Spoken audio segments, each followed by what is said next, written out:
Le Real Madrid reçoit Braga aujourd'hui, au compte de la 4e journée de la Ligue des Champions, des phases de groupe. Alors, ce sera l'occasion pour les hommes de Carlo Ancelotti de pouvoir reclaquer des buts, en fait, après la piètre prestation le week-end dernier face à la Real Vallecano en championnat, où le match s'est soldé par un 0-0, triste 0-0, malgré les occasions que se sont procurées les hommes de Carlo Ancelotti. Ce sera également l'occasion pour Carlo Ancelotti, on l'espère pour les supporters madrilènes également, de pouvoir faire profiter, donner du temps de jeu à certains joueurs. Braga, c'est une équipe un tout petit peu faible, bon, on va dire faible, sans leur manquer de respect par rapport au Real Madrid, surtout le Real Madrid est à domicile. Il faudra en fait tuer le match le plus tôt possible afin de pouvoir espérer faire tourner, souffler également à partir, pourquoi pas, de l'heure de jeu. C'est un joueur. Il y a beaucoup d'attentes, à savoir Brahim Diaz, qui a vraiment très peu de temps de jeu depuis le début de saison. C'est un cas parce qu'on ne sait vraiment pas pourquoi est-ce que Carlo Ancelotti n'arrive pas à faire confiance à certains joueurs. Vous avez fait revenir Brahim Diaz après une très grosse performance, en fait, très grande prestation la saison dernière avec le Milan AC. Vous avez insisté pour qu'il reste. Il voulait partir, vous avez insisté pour qu'il reste. Maintenant qu'il est là, Ancelotti ne profite pas de lui. Ça peut être un plus. Maintenant, je comprends également que lorsque devant, on a des joueurs, par exemple, comme les Vinicius, Bellingham et par exemple le Rodrigo, c'est un tout petit peu difficile de pouvoir enlever l'un des 3 joueurs en question pour pouvoir faire entrer quelqu'un d'autre. Ce sont des gros caractères qui aimeraient jouer toutes les minutes en fait. Mais c'est au coach de pouvoir trouver la bonne solution. C'est vrai que le week-end dernier, Rosselló, il a joué tout le match. Ancelotti n'a pas voulu faire sortir Rosselló parce qu'il aurait voulu avoir ce but-là, ce fameux but. Malheureusement, ce n'était pas le bon jour pour eux. Donc là, on espère vraiment que les Madrilènes pourront bien repartir de l'avant en fait à travers une très grande prestation, des buts au rendez-vous en fait pour pouvoir renouer avec le public. Il y a bien évidemment en fait le questionnement au niveau de la blessure, la gravité de la blessure de Jude Bellingham au niveau de l'épaule. On ne sait pas si ce sera très grave. Jusqu'à présent, il est incertain. Ce serait une très bonne chose qu'il puisse se reposer parce que je pense que sans lui, quand même, face à une équipe de Braga, le Real peut facilement s'en sortir en fait.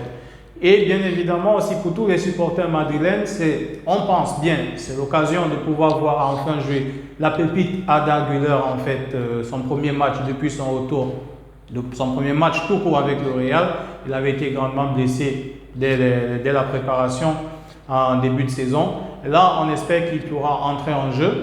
C'était déjà le cas le week-end dernier, mais perso, pour certains fans de Madrid en fait qui réclamaient de voir Arda Güler entrer en jeu, je suis vraiment pas d'accord en fait. Ce n'était absolument pas le bon moment, pas dans ce genre de contexte. Pour un jeune joueur, pour son premier match tout court avec le Real et dans ce contexte, en revenant de blessure, ça n'était vraiment pas le bon contexte en fait. Et avant de demander qu'Arda Güler entre en jeu, vous regardez déjà le cas de Brahim Diaz. Brahim Diaz, pour moi, il a déjà fait ses preuves. C'est un joueur mature par rapport à Arda Güler. C'est vrai, c'est une pépite qui pourra nous surprendre. Nous tous, on attend de voir de quoi il est capable avec Madrid. On sait tous ce qu'il a déjà fait auparavant avec son ancienne équipe de Fenerbahçe. On espère vraiment qu'il pourra entrer en jeu. Mais pour que ce soit plus facile, il faudrait aussi que les titulaires puissent faire le job bien avant l'heure de jeu. Ainsi, Carlo Ancelotti pourra tourner. Ce sera très important pour Carlo Ancelotti de faire tourner aujourd'hui. Lui qui fait très peu souvent en fait des changements par rapport à certains joueurs. Il a un bloc d'équipe en fait, on va dire à la limite 16 joueurs sur lesquels il compte. 16 joueurs, que ce soit certains offensifs et défensifs. C'est vrai que si vous vous rendez compte, le Real Madrid, ils ont énormément de milieux de terrain en fait cette année. Un seul avant-centre. Énormément de milieux de terrain et de milieux de couloir aussi. Mais plus de milieux de terrain. Et tous sont très forts en fait. Ils sont tous très forts et tous postulent en fait pour une place de titulaire. On a les deux vieux, d'une certaine façon. Luka Modric, Voldemort, qui ne veut absolument pas vieillir. Toni Kroos, qui lorsqu'il entre en jeu, il arrive à faire toujours la différence à travers la stabilisation du jeu, son jeu long et autres en fait. Il arrive toujours à faire la différence face à ces jeunes-là. Et réellement, je comprends que ça donne des casse-têtes à Carlo Ancelotti pour pouvoir faire ses choix. Donc, on espère vraiment que Madrid, ce soir, ils pourront faire une très grande prestation Ils pourront claquer beaucoup de buts, le maximum possible. Des joueurs en manque de confiance. Rodrigo, c'est vrai, il a marqué récemment, mais il faudrait qu'il profite de ces rencontres pour pouvoir claquer, pourquoi pas un doublé. Vinicius, on va en reparler. Il faudrait un tout petit peu également qu'il se calme. C'est un top joueur. On reconnaît tous les fautes qu'il y a sur lui. Les terrains où il est traité de tous les noms d'oiseaux. Ça, on ne cessera jamais de condamner. Mais à un moment donné, il faudrait qu'il ait un bon moral aussi pour ne pas entrer toujours dans le piège de l'adversaire, de se fâcher contre tout le monde. Il pourra passer ainsi en fait d'un inconvénient à un grand avantage à 100%. Parce que hormis cela, des fois il peut devenir une épine en fait sur notre chaussure. Le match récent en championnat, il a déjà un carton jaune. Il y a une action où la balle s'en va en touche et il s'en va à la limite bousculer l'adversaire. Ça aurait été grave, ce sera un deuxième carton jaune et puis carton rouge pour lui. Ça ne sert à rien en fait de toujours râler. Concentre-toi sur ton jeu. Il faudrait franchement qu'il y ait un coach qui puisse remettre franchement Vinicius en fait la tête à l'endroit, la tête sous les épaules. J'ai l'impression que par rapport à ce point-là, Ancelotti, il n'y arrive vraiment pas. Le match avant cela, lorsqu'il sortait, il a fallu carrément qu'Ancelotti vienne prendre sa main pour pouvoir l'amener carrément au banc de touche lors d'un changement. Il faudrait vraiment que Vinicius il se calme et qu'il se concentre plus sur son football. Et ça fera de lui encore un plus grand top joueur que ce qu'il l'est déjà actuellement. Il faudrait vraiment qu'il se remette à jour par rapport à ce point-là. Ce sera un très beau avantage. Rodrigo qui joue proche de lui. Rodrigo également, il encaisse énormément de coups. Mais Rodrigo, il n'a pas ces écarts de comportement. Maintenant, on va comprendre que chacun a sa sensibilité et tout, c'est vrai. Mais c'est un top joueur, il grandit également. Il a une image à renvoyer. Et pour le message qu'il aimerait également faire passer, il faudrait qu'il se calme un tout petit peu. Et d'autre part, je pense qu'il serait bien également qu'en Espagne et même dans tous les championnats du monde, un peu comme ça se fait en Angleterre, lorsqu'il y a des fautes, que les joueurs cessent de réclamer le carton jaune. Il faudrait vraiment bannir cela.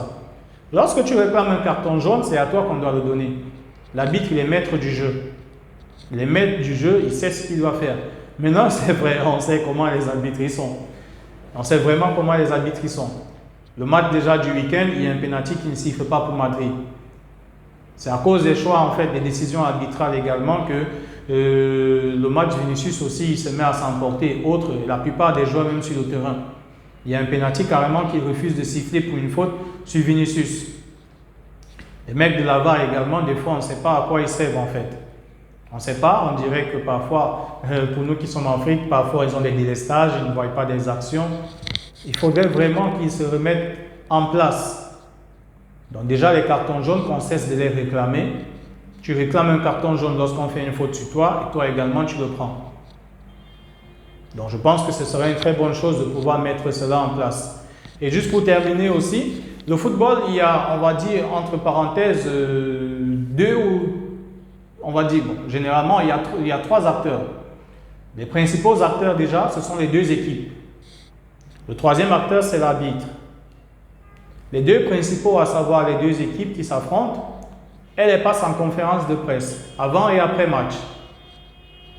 Le troisième qui est l'arbitre, en fait, qui est un élément majeur, qui est censé arbitrer, en fait, se rassurer que les règles sont respectées. Lui, on ne sait jamais, en fait, on n'a jamais leur point de vue.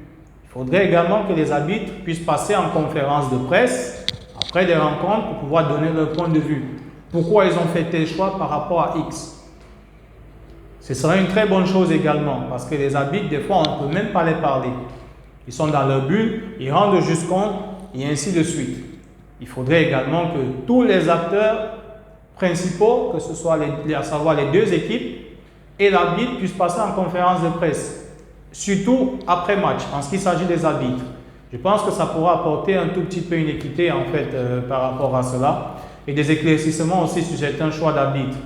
Parce que lorsque certains choix sont faits, le corps arbitral est choisi, le public, on ne sait pas trop en fait sur quelle base ils ont choisi cela.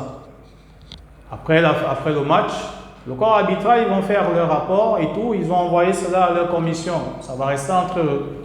Si ça ne fuite pas, nous, on ne saura jamais pourquoi est-ce qu'ils ont fait tel ou tel choix. Autant mieux venir en conférence de presse, expliquer comment ils ont analysé et pourquoi ils ont favorisé tel ou tel. Et ce sera un plus également pour notre sport préféré. De toutes les façons, je vous dis à très bientôt donc pour de nouvelles vidéos de débrief pour le Real Madrid et pour tous les autres grands clubs également qui joueront ce soir. Le Bayern Munich aussi, ils auront la possibilité d'obtenir leur billet également pour les huitièmes de finale.